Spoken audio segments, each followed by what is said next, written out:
it's in the game, it's with the publisher, and you can never make it to money. Yeah. But in the games we build in Web3, the idea is you put the money and then you can at least get some money of it back when you, for example, stop playing the game. Okay. Not everyone plays games for 10 years, 5 years. But yeah, we want to create emotions in games and have people fun playing these games. That's our very first idea. And then adding the blockchain, as I said, the ownership part on top so people can really monetize at the end of their play life. Assad Dar is a creative technologist and the visionary CEO of OYA Play, a decentralized streaming platform that's changing how stories are told, shared, and owned. With a passion for empowering creators and challenging the status quo, Assad is building a new kind of entertainment ecosystem. One where fans are participants, not just spectators. From blockchain to storytelling, he's merging technology and culture to unlock a future where content is borderless, inclusive, and truly community-driven. If everything works out, OYA Place takes off, adoption explodes, what part of you will have been proven right? That AI will take over the world and blockchain is... Welcome to CryptoOGs. Today we are here, Leo Da Vinci Studios in Dubai. This is a special podcast because I have a special guest, Mr. Assad Dar from OYA. How are you today? I'm fantastic. How are you? I'm good. So for people that don't know how we met through, we have worked with different friends, but with Carl, Da Vinci, Iqbal, all of these guys. So finally, we met in one of, even in January, remember? In January? On the event? On the Fontico exactly. party. Yeah, Yes. It was crazy, that event. And then I remember our friend in common told us, hey, you need to do a podcast. And now we're here. But Asa, let's get this on. So you were a global corporation, raised millions, and now you're building OYA from scratch. But let's be honest, was there ever a moment that you asked yourself, am too crazy to do this now? I mean, I heard this a lot from friends and family when I quit a big corporation job where it's safe and you earn good money. And then you turn to a startup and it's not sure what will happen. Then everyone around you asks you, like, why do you do it? Like, you have a safe, good job. Yeah. But I truly believe in change. Yes. I'm a person who needs to change myself. I like to change stuff. I like to go into innovations. And that's why I told myself, I just need to do it now. Yes. After being in a like $1 billion company, like $40 billion, and then going to some $100 million company. And then, you know, when you see change too slow, then you have the feeling of, I can do it better. And that's why I wanted to do my own stuff. Actually, I was listening to Tony Robbins coming here to the studio with my son, I normally put it. And Tony say in one of his podcasts, he say, humans need to embrace change. Humans need to feel the need to change every time. If the human doesn't feel being challenged, it doesn't grow. So that's what we're doing now, especially in crypto and Web3 and AI. We're growing every day. So, and you're blending three things that are quite challenging. So AI, Web3, crypto. So people misunderstand these technologies, or most of the world, but we love it. How do you deal with the pressure of building something that most people don't even fully believe in yet? For me, somehow it's easy. Like if I believe in something, I will make everything happen that this will work out at the end. And if we talk about Web3 or blockchain, for me, the main idea is that whatever needs ownership, blockchain is the best technology in the world. Is it in finance with digital money? Yes. Is it in gaming with digital items? Is it real world assets where you can tokenize some real world assets? Like whatever it is with ownership, blockchain is de facto the best technology in the world. And if this is the case, why would you not be early in that field to make something happen by yourself? Why would you be the one who's looking how others doing businesses and make money? Why would you not do it yourself? So that's, and it's the same with AI. Like AI will fundamentally change a lot of industries. Yes. I would say 80% of all industries worldwide, maybe even 100%, I'm not sure. Maybe, But like you can even go to, you know, it's tech, it's even, I would say, music, right? People always talk about music also has emotions and someone behind it. But why can AI not have emotions? Okay. Who's saying that there's a robot who can have as much emotions as you, right? Yeah. So he can also create some new music which was never there, and then people will like it, right? So that's why AI, Web3, these are technologies which will change a lot of industries, and I love these technologies, Yes. and I want to be one of the guys who changed industries through these technologies. Something that happened in the last 4 years, nearly 5 years. Let's pick back a little bit to gaming, because I know AI is going to help gaming, but everybody talks about building the future of gaming. And we saw 4 or 5 years ago, it was a massive trend. You know, we have big companies building projects, building gaming. They develop blockchain solutions. They probably launch NFTs. There was a lot of I won't mention it, but they were doing like scholarships for people in third world countries so they can have an NFT and play with the NFT and get rewards. So actually that was really good. In 2020, people in Philippines, in Colombia, and Turkey, they were paying for their like monthly bills just playing with this gaming Web3. But for you, and obviously it got frustrated after because it wasn't what everybody was expecting. Then it wasn't sustainable. But for you, what personal frustration or belief made you say, I need to do this and improve of what happened the last 5 years with Web3 gaming? So basically when I started the first Web3 game, Medieval Empires, Yes. like if you go back to my videos when I was on stage even 3 years ago, I already said that all of these Ponzi stuff will not work out, and it's just not working. And you know, it's like a very natural thing. Like you have a certain game economy, like how you have it in States, you also have it in games. Yeah. And if a game economy is not sustainable, this game at a certain time will not work out. Yeah. And that's why I came in, and when I started this, I got people from the gaming industry who have, like, if you look at my management team at Medieval Empires, they have between 10 and 20 years experience each of them in big studios. And I told them, look, I know you don't like what Web3 gaming is right now, but I give you the chance right now to come into a new venture, Yes. to build your version of ownership on the blockchain, but with a really good game. And they were very fast telling me that it makes no sense to have this paying out all the time to everyone, because it would just not work. You need to focus on something which is fun to play, but you put the layer on top, which is the ownership. So people pay a lot of money for skins and items, Yes. right? Like hundreds of millions, like everyone, probably Like, your son. my son is here and I buy him skins for Fortnite. Exactly. So, but in Fortnite, everything you pay and put in the skins, he can never sell. It's in the game, it's with the publisher, and he can never make it to money. Yeah. But in the games we build in Web3, the idea is you put the money and then you can at least get some money of it back when you, for example, stop playing the game. Okay. Not everyone plays games for 10 years, 5 years. Some people play for 3 months, 6 months, 1 year. Then they leave and start a new game. So they can sell it, use the money, and start a new game. So this is an additional layer which makes it very interesting for future gamers. And this is what I wanted to build, a good game with the additional layer of I can still monetize what I put my money in. Okay. So I wish I have the monetization back in 1989 when I started to play my first video game. That didn't exist. But now let's talk about something that as an entrepreneur or gamer or leader, there's always personal decision that you have to make to pivot or to move faster or just to rearrange the whole, let's say, your whole company. What the hardest personal decision you had to make since starting OYA Play? I would say that the hardest decision in general is always, if you're an entrepreneur, is you have less time for your family. Yes. I think that's the hardest decision for me, because I love my kids. Yes. I love my wife.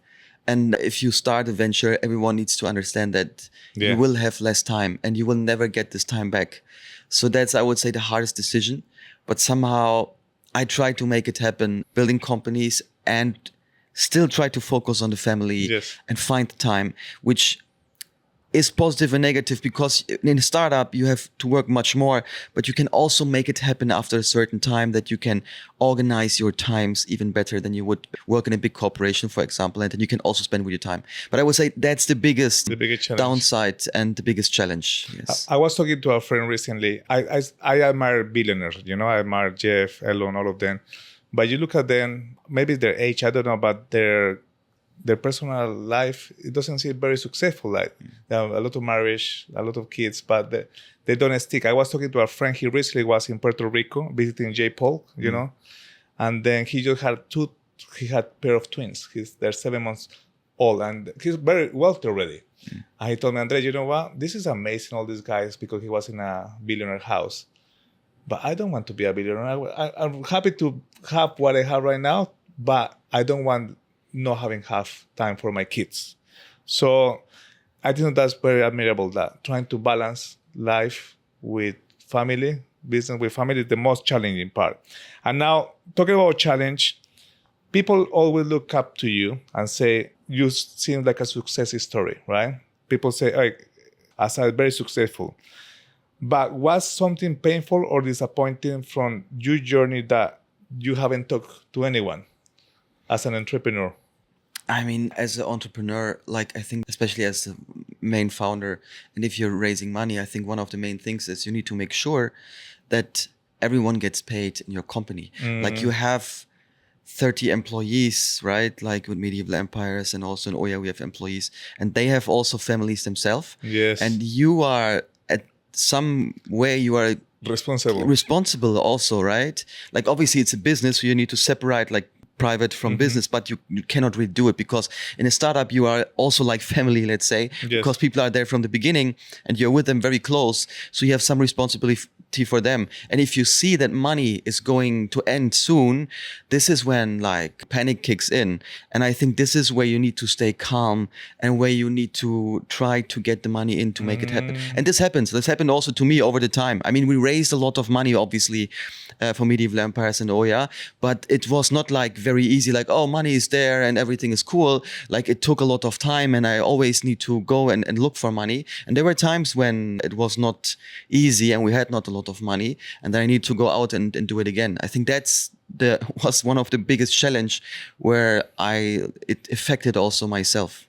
So yeah, this is something that normally happens for any entrepreneur. Maybe, and especially in crypto, you know, with the market it's been quite choppy the last 3 years. It's not like the bull, but I think so. That's why all the crypto projects and Web3 projects and AI projects are reinventing themselves.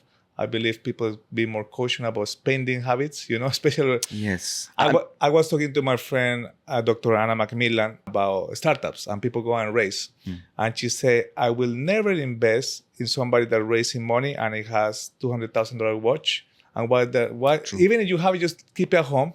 Don't come at me trying to raise $5 million with a 200K watch. So there's a lot of stuff. I think so the narrative changing in Web3 and crypto to raise money, which make it more interesting, like more institutional. I think there are always times when it gets harder and not so hard. Like when we started Medieval Empires, it was actually starting the bear market. So it was already hard, like in a bear market to raise, but we were like able to do it. But I think it's about your strategy and about your USP you have in a company. Like if you have a really good team, if you have a USP in your game or some go-to-market USP, then you can always raise, no matter if it's a bear market, bull market, whatsoever. But obviously bull market is easier. I know some people, I'm not proud of them, who raised in the bull market like very easy, like a lot of money, and they disappeared. Yes, because they didn't have really like experience on how to build a startup, how to sustain a startup. It's a very different thing. Like I had also challenges coming from big companies to a startup, but I adapted very fast and I think I did it successfully. But this is what people underestimate. Like doing a startup, it's very easy. I just do it. But the first mistake people do if they start and they have money, they overhire. They hire too many people too fast, and then the structure is not even there that they can all work in a productive environment. And then they spend so much money, and then after half year they see they spend so much money, and they're like surprised by themselves, like, oh, what happened? And then they need to downscale. This happened. I'm advisor also for some games. This always happens. It's one of the main mistakes: hiring too fast and overhire. Well, you mentioned that some people disappear, but I think so you can find this kind of people that raise so much money and disappear in the beach clubs around Dubai. Sure. No, but talking about something very serious is, when you raise too fast and you don't have a good, let's say, a CFO, or you don't have good structures, it's more difficult. But I think so as an entrepreneur, we always have doubt, That happened to me, and especially in the last 9 years, I always have one moment, especially at night, after a day that nothing has worked, or probably I couldn't complete the task of that day. But there has been any moment in the last year that you feel like the project might be fail and I have to start from zero, or never? Start from zero. I'm very lucky and blessed. Maybe I don't know, but I don't see a point where I thought this will not turn out. Okay. But I have to say I'm also like maybe overly positive guy. Like Okay. even if things go like very tight or whatever, like I can stay calm and I always see positivity. And like it. because I believe there is always a solution for any problem you have in the world, but you need to look for it and have the right strategy to solve it, I would say. Yes. And I'm very positive. Like for me, it needs to be tomorrow is the end. And then maybe I really panic and then something happens. But if I still have a week, everything is going down, I will still believe I can make it happen. I think that's like similar in Colombia. We have something called the magic realism by Gabriel Garcia Marquez, that despite everything is really bad, there's always some magic in life. 100%. So I think maybe there's also your Pakistan roots that gives you the positive Maybe stuff. it's the same in relationships, to be honest. Like Yes. relationships are up and down, but you need to see positivity. Like Always. if you're not positive, you make your own life like very hard. Okay, yeah, I think so. The most important about keeping calm is always seeing the good side of the story. And now talking about the good side of the story, you've been obviously corporate executive, and now you've been the founder of startups. But what do you have to unlearn to survive in the Web3 world from those times? I would say in big companies, you are over analyzing business models. You're over analyzing next steps whatsoever, because there's like compliance, regulatory processes, in these big companies, you need it somehow. Because if you have like, I worked at Bayer, which is like 100,000 people company. So obviously you need all these processes, right? Yes. And then I went to a little bit smaller company, still had some thousand employees. Still there, you need the processes and everything in place. So I think this is what I made 15 years. And I needed to unlearn this. Like, don't build these big processes. Don't overanalyze everything. Obviously, you need to analyze. You need to check everything. There need to be a process, but don't overdo it. Like, have an idea, put it there, build a small process, and then execute and see how it works. Yeah. I think that was the biggest challenge for me at the beginning, because after 15 years doing it all the time, I was never happy with that, to be honest, but I always needed to do it. But then I was really happy going in a startup and then unlearn it actively and then just go and test out things fast. This is also my personality. Like I love change. I like to do new stuff like fast. And this is what I still needed to unlearn after 15 years. So Assad, funny enough, what you're saying happened to me. I was a project manager for a big company in 2015. And then when I joined crypto in 2016, 17, the founder of the first project of crypto, we had a really good company. It was a software trading bot. And I remember I told him, we need to have like project management tool. We have to have either Monday, or because we have so many WhatsApp messages. And he said, Andres, no, we don't need that. We don't need to overcomplicate tasks. We don't need project management. And I was so frustrated because I was trying to implement from the corporate world in this new startup in Web3, but we were already making millions of dollars in revenue a month just with WhatsApp groups, which is amazing. So I think, everybody that joined crypto, they need to unlearn all that corporate stuff and then adapt to more agile environment, getting stuff.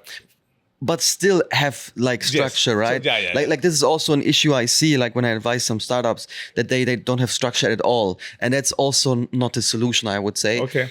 Maybe the first months or two, it's okay. But after that, if you want to grow You need to like a little structure bit, it. you need to have some kind of structure. Yes. Now, let's talk about Web3 games. So most Web3 games fail because they are built for investors, not players. Did you ever feel tempted to follow the hype, or were the moment you had to say no to fast money? Actually, I would say yes. So for Medieval Empires, I never raised from any VC. Okay. We only raised from angel investors, private investors, friends, a lot of money, because we wanted to be free in our decision. So we believe in strategic value of money. Okay. And that's why it was only private investors. I don't say it's bad to raise from VCs. Obviously, they have strategic value. If you find the right VC who wants to invest and they can give you additional value, and they're not bad in a way, they want to change what you are doing, I think then it's fine to get it in. But I talked to some of these VCs and I wanted to change the direction. And I believe that what we do is the right direction and I don't want it to change. So that's why I was more with private investors. Okay, I like that as well. But I agree that a lot of games, they raise from people who raise for hype. Yes. And this is what you see, like even like big VCs in the crypto space, they invested in games which had not the best teams, not the best ideas, but they had some really good marketing or some hype they had with them right now because of something. And then they invested because they thought they can make quick money with these startups, right? So that's an issue in our whole industry with all VCs, like, you know, even like really VCs with names, they did it a lot, and now they're struggling. And I will mention names, but there are very big ones who struggle because of always going in hype and not in fundamentals. And I think this is what needs to change also. Like, people should go into fundamentals, believe in the founders, believe in the product itself, and then make it happen. Because I see so many projects, they have good fundamentals and teams, they cannot raise. But then on the other side, I see this hype. Some people who can sell, let's say, but they don't have like the best team, not the best product, but they still raise and then they fail. And they fail, yeah. Yes. So it's an issue. Or they fail slowly and trying to show people that they haven't failed, but the token is not performing, or the VC cannot exit because the token is too low. It's happening a lot in many of the projects right now. But let's talk about something very positive. So OYA Play talks about empowering creators with AI. So how do you avoid to replacing the creators, right? If you're going to use AI, and where's the line between enabling and erasing creators? So, I mean, I would say if you have creators who are in art or in gaming or whatsoever, I think there will be always a place for them to bring their ideas in and to do something. But I also believe that AI will replace most of that, especially if you do games, game development, game art. You already see that in 2D, it's working fantastic. Okay. In 3D, it's not that good yet, but it's just a matter of time until 3D models are also fully 3D at the end. But still, humans have their brain, their experience. It's still a difference. I think for the next 5 to 10 years, maybe, like, no one needs to think like, oh, my job will be completely gone. But after that, I'm actually not sure if this will be still the case. So I actually think AI will replace a lot of them. Okay. So I cannot guarantee that creators will be still there in 10 years who can do anything. Like, we as a company, we believe in humans and we have employees, obviously, but we also need to adapt change. This is what I said. Like, change will be there. If you don't go with the change, then you will lose at a certain time. And AI, we call ourselves an AI first Web3 gaming accelerator or publisher, because I strongly believe that AI will replace everything at a certain time. Yeah. Yes. Actually, talking about AI, I was interviewing Dr. Mas Lee from Columbia University. He's creating the first University of AI in Abu Dhabi with the help of the Sheikh and the rulers. And then we were talking about, because I, for example, also hired 2 people just to specialize in AI in my team. So it's not about you avoiding AI, how to embrace it. So I'm going to join a course in machine learning and AI leadership, because the people that are going to make the difference in the future is people know how to use the power of AI and lead people how to use it in a better way. Now, let's go back to gaming, because something that I really like about gaming, I'm going to be very fast in this one. I remember when I started to play video games a long time ago. I remember when Sonic the Hedgehog came, and it was amazing in the Sega, the colors and everything. I loved it. It was amazing, that game. So it gave me the emotion, right? It gave me some kind of emotion. And I remember with the first play that I played Resident Evil 2, 3D game in PlayStation 1, I was blown away. Like, what is this? Why I never have 3D in my life? Obviously, fast forward, I see different games right now, you know? Now I see, for example, my son, he played Fortnite, and the kind of reaction and emotion that he goes through, you know, he goes from being excited with his team and win, and then frustrated because they're losing. So it's a whole narrative of emotion for gamers. So talking about emotions, what emotional reaction are you hoping players feel when they use OYA? It is wonder, ownership, or maybe something deeper? So I mean, what we eventually do in OYA is that we buy 51% plus of games. Okay. And then we publish them to the market. Okay. And so we will have different games. At the moment, we have one game. It's called What the Pack. It's a very fun 4 versus 4 party game with different maps where you can fight against other teams, basically. So this is really funny, I would say. We have a second game we don't talk about right now. We will talk about it very soon. We also acquired that, and we want to acquire 3 more games. So if we talk about what will people expect in emotions, obviously that's the main thing. Like, you want to have people emotions in a game because if there are emotions, then people will stick to the game, right? It's the same with relationships. If you can get emotions, then stickiness would be like stronger, right? It's the same in games. Like, if you get emotions, if you really get into it, you want to stick to the game and you want to play it.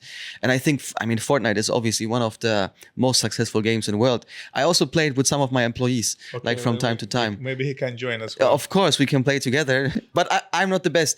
What I can see is that young people, they're crazy. Like, if you play against them, they're 10 years old. You are like, yeah, of course. Like, this is just what it is. But yeah, we want to create emotions in games and have people fun playing these games. That's our very first idea. And then adding the blockchain, as I said, the ownership part on top, so people can really monetize at the end of their play life, let's say. I like that. Now, also, let's talk about another game. Medieval Empire looked like a win from the outside. But what was the biggest internal challenge that you guys faced in the project that nobody saw? You have any moment you say, oh, it was so hard? I would say it's a very technical thing. I would say that there was we used a certain database backend system, and the servers for that will soon stop. So we needed to change the whole database, and also some of the backend we needed to change it, which was a big challenge because it was not in the roadmap, it was not planned, and it's additional time you need to spend, additional money you need to spend. So I would say this was like very unexpected. No one knew about it, and then they just announced it like a year ago or so. They said, okay, soon in a year we will end this service, so you need to change to a new version or to something new. Yeah, so this was, I would say, for Medieval Empires, one of the biggest challenges we had.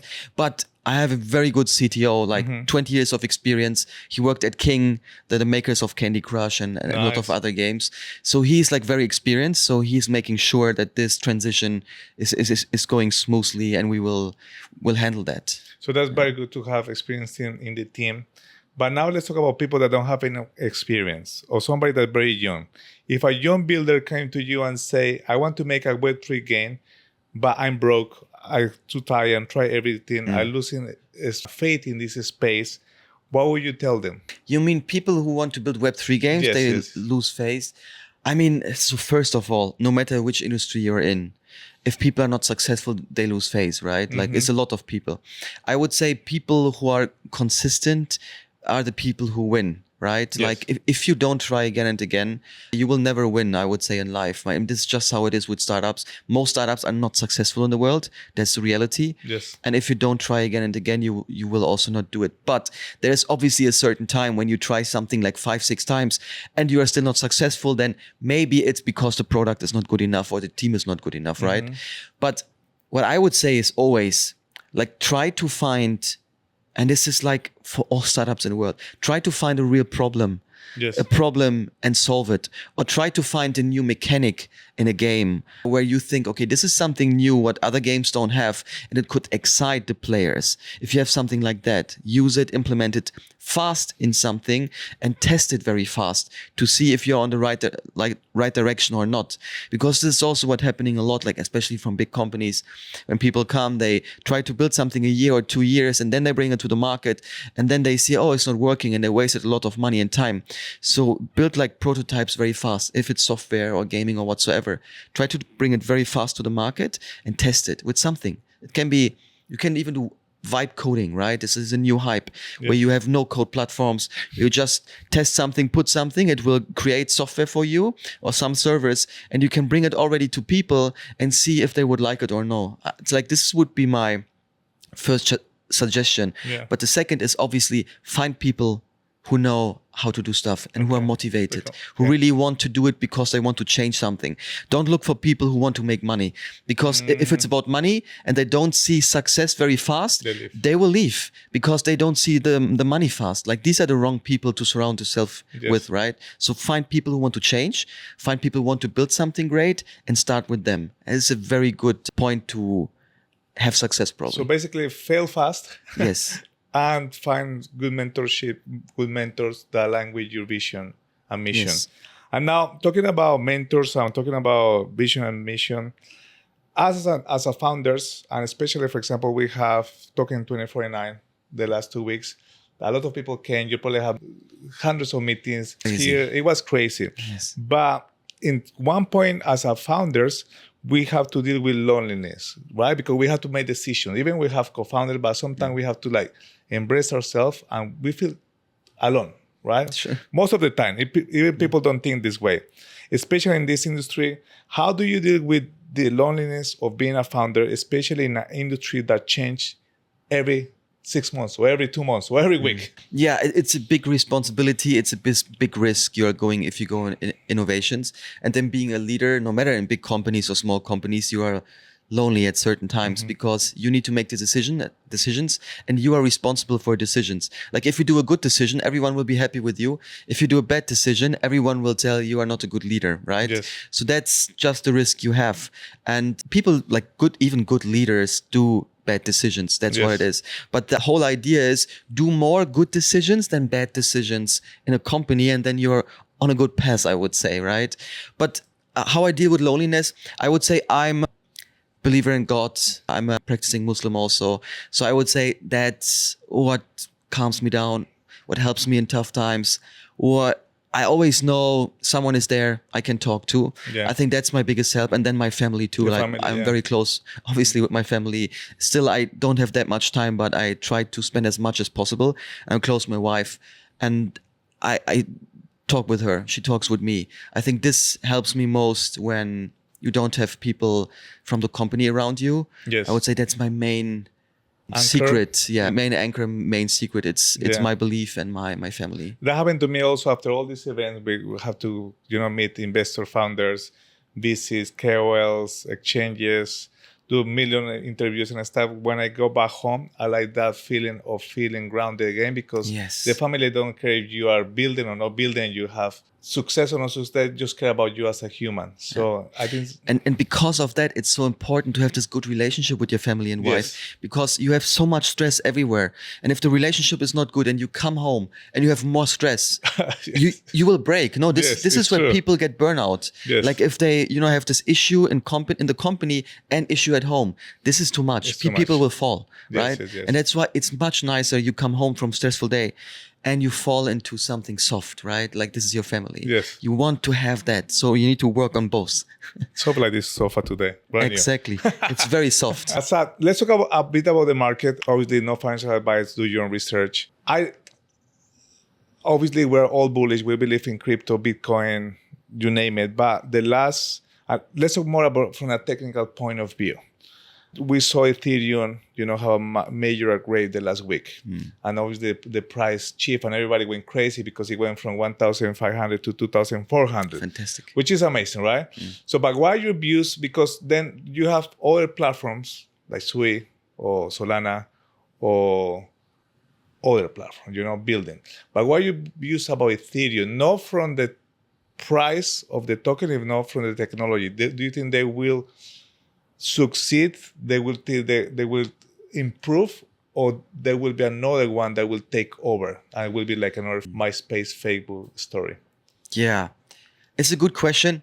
To be honest, I'm not too deep into the technical questions Yeah. of that. Obviously, I follow the market since a lot of years, like every day, because you need to have an update. I'm also investing in coins and stuff like that.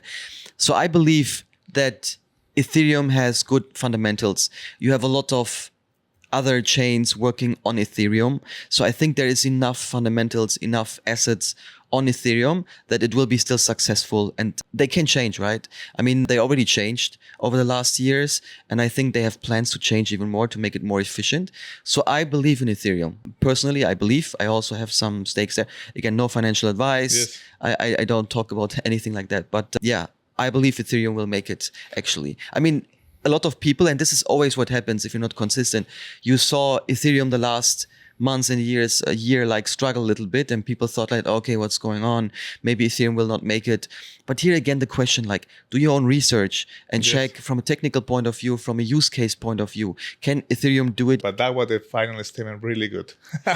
Thank you, Assad. Thank you so much for coming to the show. Thank you for having me. And I'll see you in the next episode from Leo Media Studio from Dubai. Take care. Bye-bye.